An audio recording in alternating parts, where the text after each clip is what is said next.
Welcome to ToyBoxLive with Rinde Eckert and Ellen McLaughlin. Please join us after the concert for a short Q&A. I now give you Rinde and Ellen.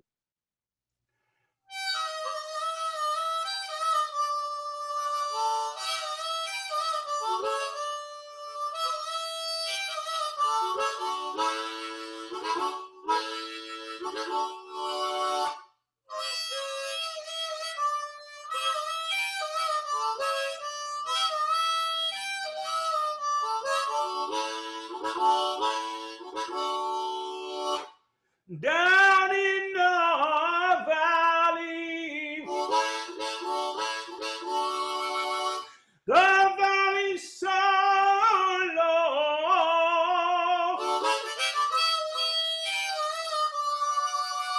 Hang your head over, hear the wind blow.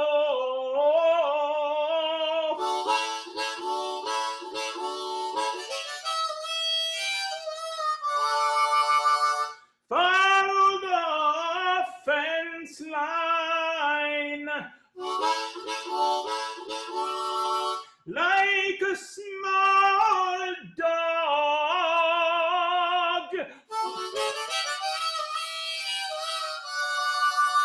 Run to the churchyard you left long ago.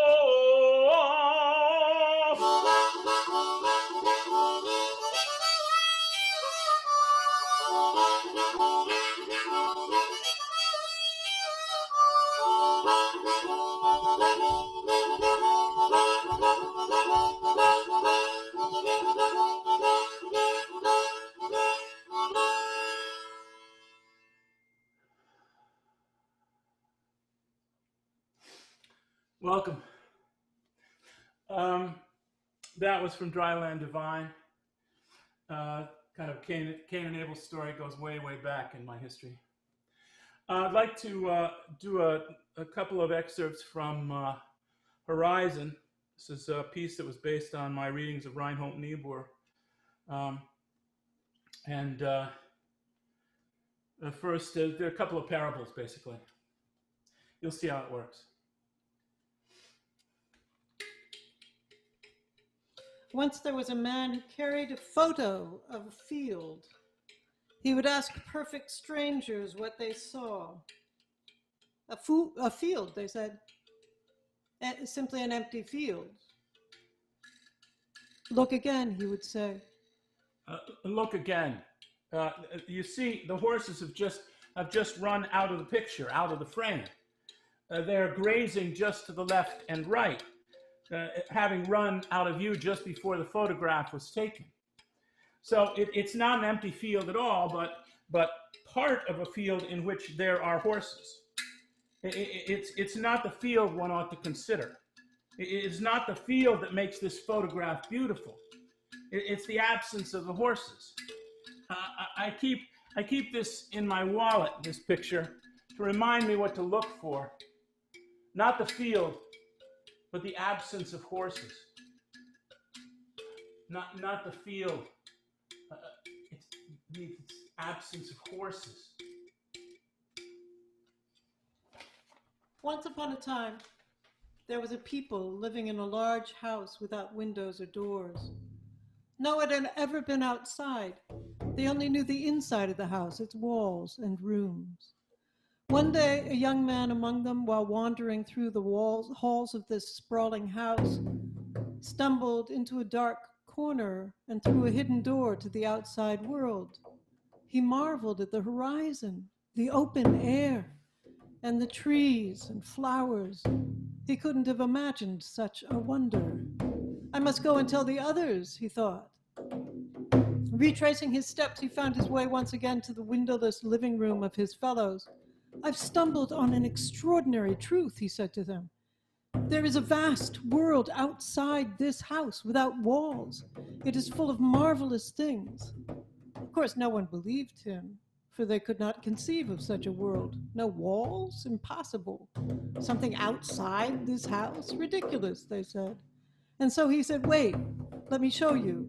And he took some paper with which he fashioned a paper flower.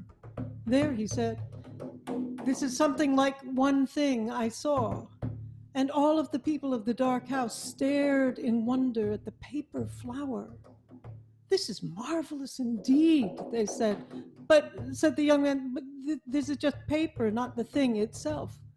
This is a revelation, said the people. No, said the young man, the revelation is not to be found in this room. The revelation isn't made by hand out of paper in a dark house. But no one was listening. So mesmerized were they by the paper flower.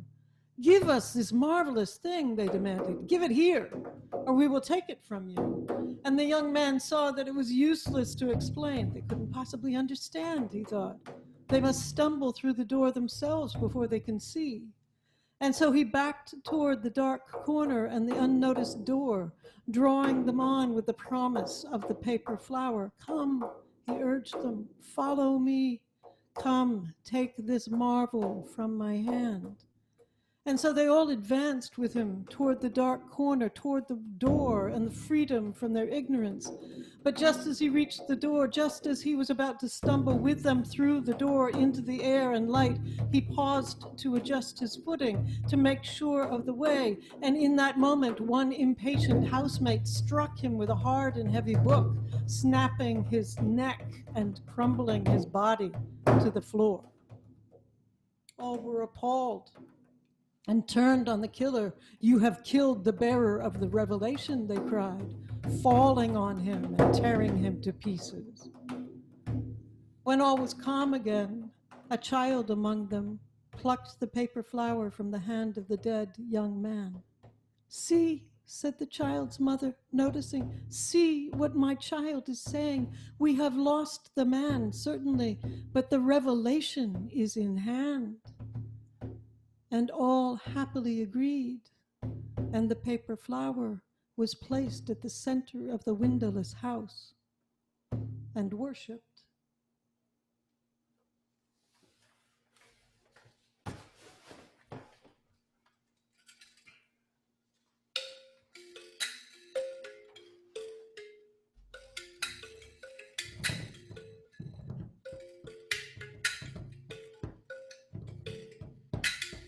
It was on a winter's day.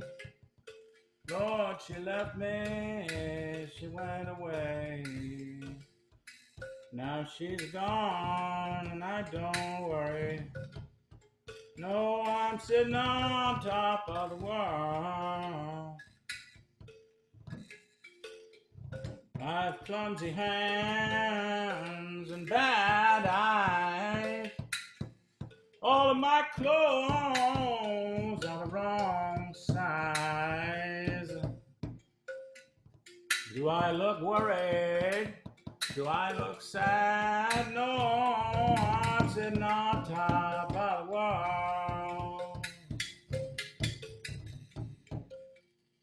The green world is going fast. Seems like the good things never last. But I got mine, so I don't worry. No, no, I'm sitting on top of the world.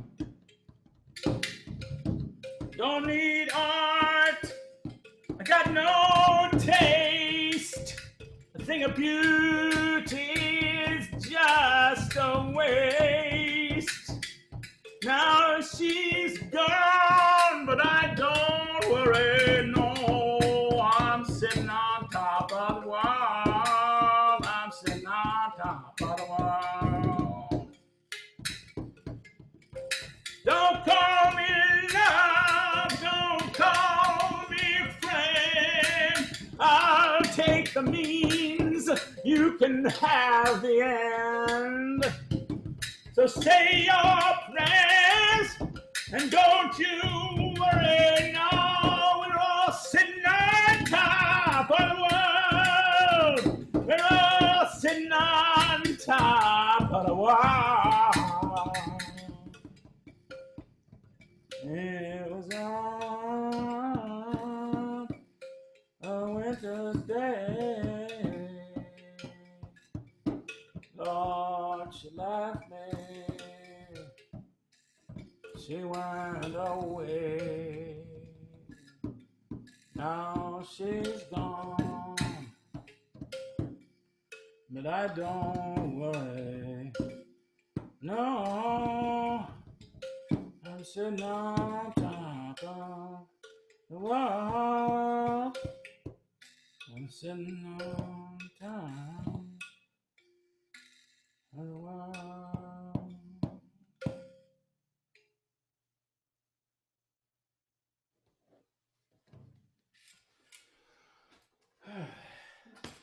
We are fortunate to have with us today Michael Palmer. He's going to read a poem of his. This is a first for us in the Toy Box, and I'm happy to say that Michael is our first guest. So we're going to cut to Michael, and he will explain what he's reading. Okay. This is a poem from a book of mine that came out in 2016 called The Laughter of the Sphinx.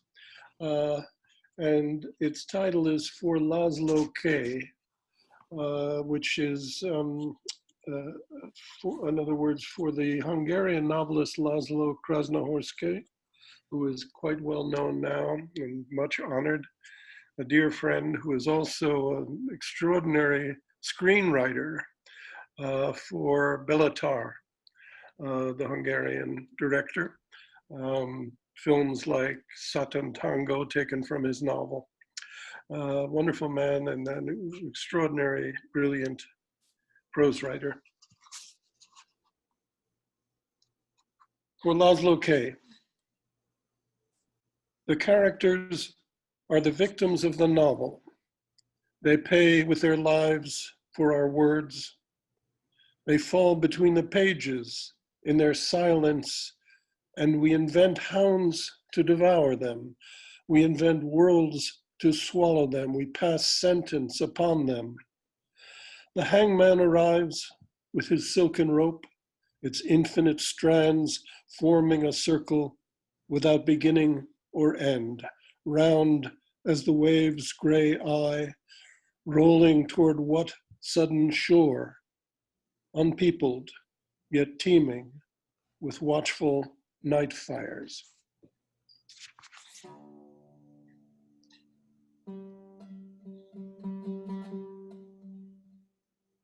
The characters are the victims of the novel. They pay with their lives for our words. They fall between the pages in their silence, and we invent hounds to devour them. We invent worlds to swallow them. We pass sentence upon them. The hangman arrives with his silken rope, its infinite strands forming a circle without beginning or end, round as the wave's gray eye, roiling toward what sudden shore, unpeopled yet teeming with watchful night fires.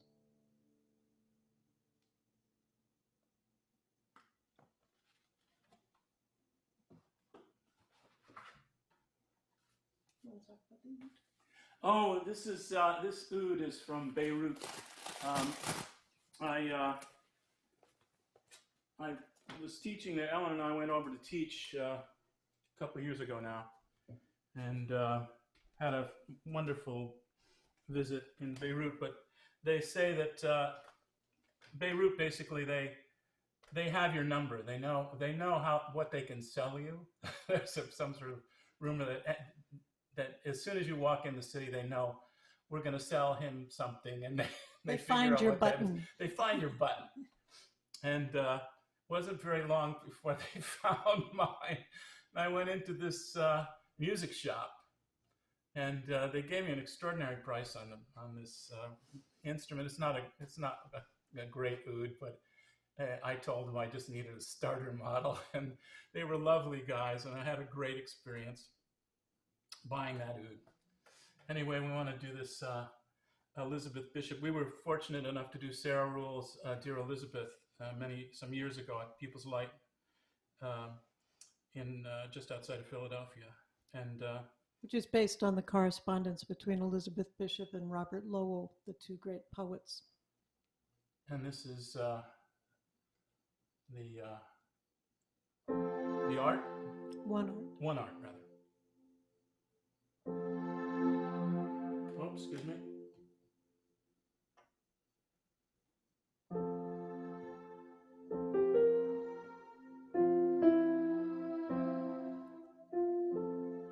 The art of losing isn't hard to master. So many things seem filled with the intent to be lost that their loss is no disaster. Lose something every day, except the fluster of lost door keys, the hour badly spent. The art of losing isn't hard to master. Then practice losing farther, losing faster, places and names and where it was you meant to travel. None of these will bring disaster. I lost my mother's watch, and look, my last, or next to last, of 3 loved houses went. The art of losing isn't hard to master. I lost 2 cities, lovely ones, and vaster, some realms I owned, 2 rivers, a continent. I missed them, but it wasn't a disaster. Even losing you, the joking voice, a gesture I love. I shan't have lied. It's evident. The art of losing's not too hard to master, though it may look like, write it, like disaster.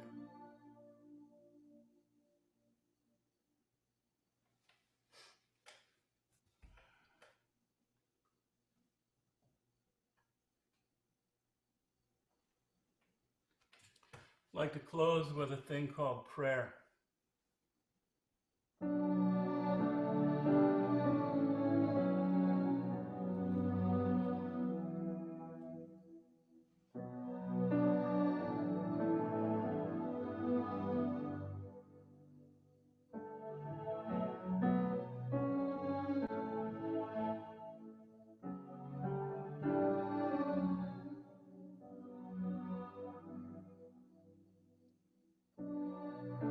Went out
Thanks. That's the season of Toy Box, episode 9, our last in the series. We hope to come back in the fall, and hope you thank you all for who have been our loyal following for this series. We're going to stick around if you have any questions, and thanks again to Michael Palmer Yay, Michael. for reading his magnificent poem. So we'll begin the Q&A. If you have questions for Rinde and or Ellen, please type them in the chat. And then I can unmute your microphone so that you can ask your question. I just wanted, before we get started, to do a shout out to some friends of ours in Beirut, particularly to the woman faculty member of the American University of Beirut, who took us to the amazing music store where Rinde fell in love with everything. So it's just a matter of what he was going to walk out of there with. But, and he did walk out with an oud and a duduk. But it was a beautiful sunny morning in a beautiful city, and her name is Milia Ayashi, and she and her family are all safe, but heartbroken. And if you have any interest in hearing about the institutions and organizations that she recommends we all send money to right now, just leave a message for Pilar, and I'll get that information to our. And speaking of shout outs, Pilar Gastrokilts, our incredible host. Hello, it's been a pleasure. Thanks for letting me sort of stage manage / remotely produce this. It's been a learning experience. Not in the least remotely. And Michael is sticking around, so if you have a question for Michael as well, I think we can just unmute him. I'm going to start with Zachary Dietrich and then shift to Drew Shannon. Zachary, get ready. Unmuting you. Hello. Thank you for doing these concert series. And I just wanted to know what sort of vocal training has shaped your style and your technique, and what sort of influences have shaped your vocal style? Well, I got a master's degree in classical music from Yale, and studied with a wonderful teacher named Phyllis Curtin. Then I spent a couple of summers at Tanglewood, so I had a big background in leader.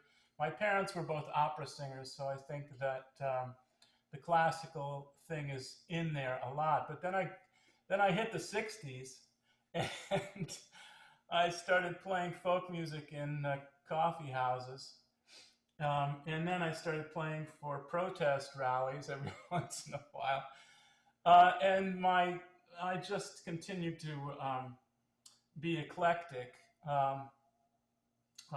It got worse and worse till the point where I was kind of marginal to the classical world and happy to just forge my own way. I got interested in world music and studied Indian singing for a while, but I was still listening to a lot of blues. And so there are all these influences, and I just decided not to worry about what influences were driving me.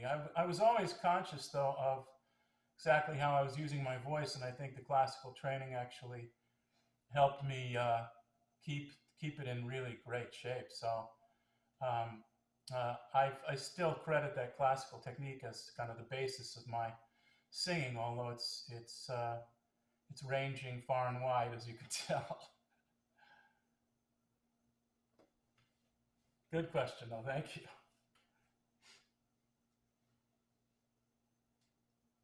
Drew Shannon, coming at you.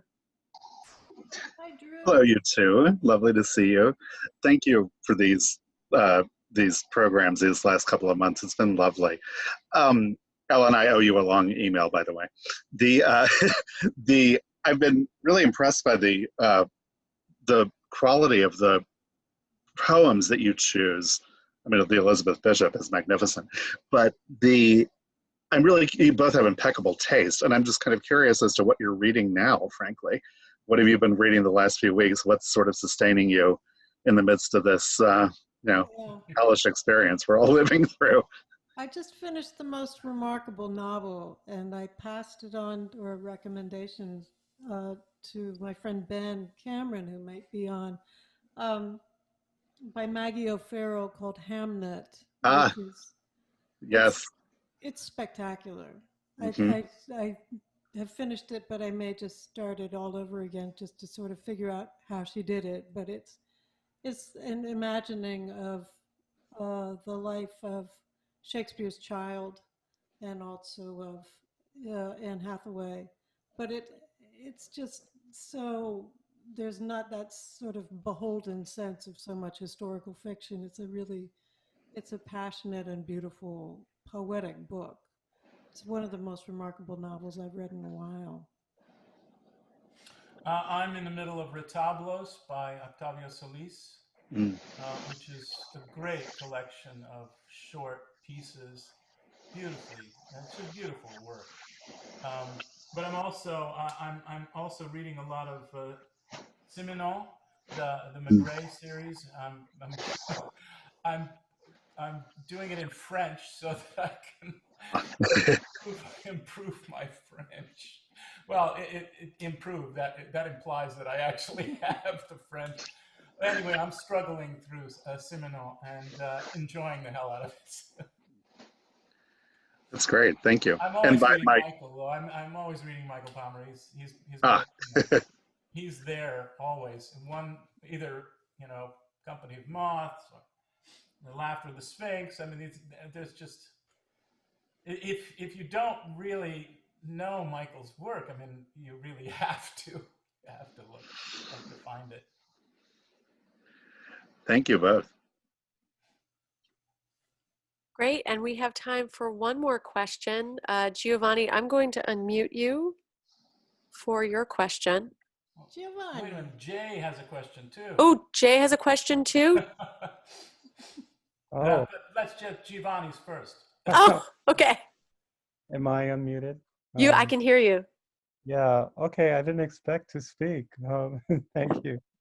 No, I love the Elizabeth Bishop poem, and I've been haunted by, her famous Villanelle, and, wondered if that could be done in song, or maybe if anyone has tried that in song. Mm-hmm. Anyway, that's all it was. It was just a simple question. Yeah, it's a good idea, Giovanni. Jay. Are we talking about J.O. Sanders? I am, yeah. I'm unmuting you, Jay, because Rinde requested it. Asking to unmute, Jay. Hi. Hey. Hey. With Marianne. Thank you for this. We've gotten to hear a few of these over the past couple of months, and they've always been magnificent. We had our first question, really technical. Are you in Maine still, or are you at home? Oh, we're at home now. Okay, because it looks beautiful behind you, but it was That the one that where you were out on the porch Yeah, was. it's hard to beat Yeah, it's that. hard to beat that. Yeah. And I It's wondered not whether so you bad. realized. I mean, it's obvious that you can't see anything in the background. But And So we're at did you Nyack, realize yeah. as you said that poem about at the end, and you spoke of the sailboat appearing, that as you said that, you couldn't, you were all looking towards us, but a sailboat came from behind your head and went across, as though, I mean, it could not have been edited in better. well, that was really took a lot of rehearsal for that guy to appear at The just the right. walkie-talkies, it You was know. insane. Yeah, it was insane. We had like 15. That was a crew of 15 to make that happen. My final one, the main thing I was thinking though was, I just wanted to say that I love the sound. Michael, I loved your poem and hearing that, and I look forward to reading more yours. But I love the sound of your voice, full-throated, going back and forth between that and the very howling voice of Sitting on Top of the World. You know, that they made such sense together, but it was almost mixing the classical with a small road in Alabama or something. You know, it was pretty extraordinary. Yeah, And I just think wanna say- I've kind of called it my interest in the mixture of the sacred and profane. So I think that puts it well. Did you say? I just wanted to say thank you for inviting us into your home and giving a sense of community and artistry these past however many weeks. It's been something that we would see it posted, we go, oh, good. And it would just, it's Something to look forward to. something to look forward to. Yeah. So thank you for that. Thanks, you you. too. great, thanks. Right back at you. Yeah. Great. Well, I think with that lovely note, that is the end of the summer season of ToyBox Live with Rinde Eckert and Ellen McLaughlin. Please be sure to subscribe to their news, follow on all the Twitters and the Facebooks, and we'll be sending out announcements for starting up again come autumn. Thanks for coming, everybody. Thanks for joining us.